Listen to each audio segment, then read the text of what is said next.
James O'Keefe, you're out with this brand new movie that just premiered, Line in the Sand. Can you just talk to us a little bit about the process of making this film and the reception it's had? Well, Line in the Sand took a long time to make. We filmed in Mexico, Arizona, New Mexico, Texas, California.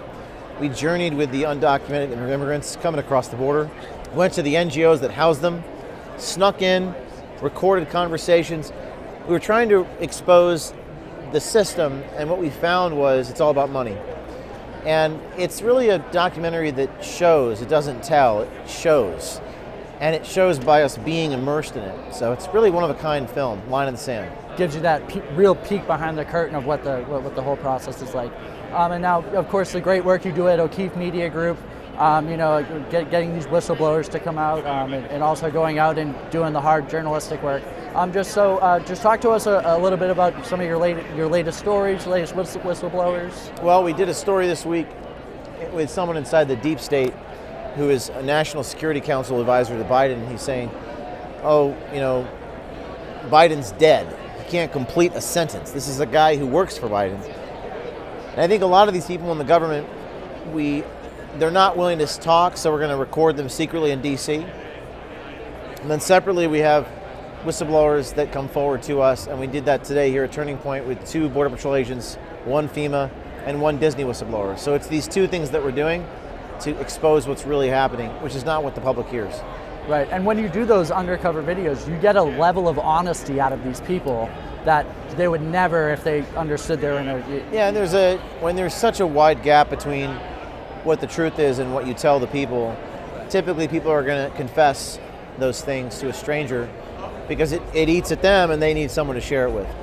Now, James, if you had a message for a whistleblower who knew there was corruption, had the goods, was just afraid to come forward, what would your message to that person be? Contact us we have a nonprofit organization called Citizen Journalism Foundation, and it's tax deductible now. I used to be at Project Veritas, but now we have a C3 that will defend you.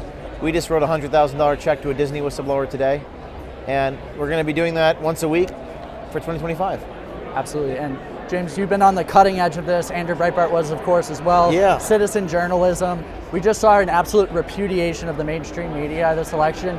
What is the future of citizen journalism in the United States right now? I think it's people who are not part of an established institution, who are not part of a corporation.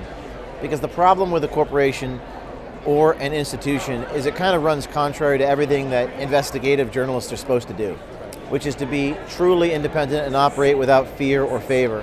When you're part of an institution that is just basically trying to perpetuate itself, it does not give you the degree of latitude or the degree of ability to tell the truth that you would have if you were more independent. And the greatest feats of journalism are done by people who are independent. So that's what's required. That's a prerequisite to telling the truth. We're here at AmericaFest, Turning Point USA's AmericaFest. What is your message here? My message on stage today was that the fight is not external. It's not with an enemy out there. It's within ourselves. It's within us. Because telling the truth and standing up for something, even at great personal sacrifice, is a choice that every one of us has to make. And therefore it is within us. The fight is within us. And that's really where good and evil lies. And some people do not succumb to their better angels.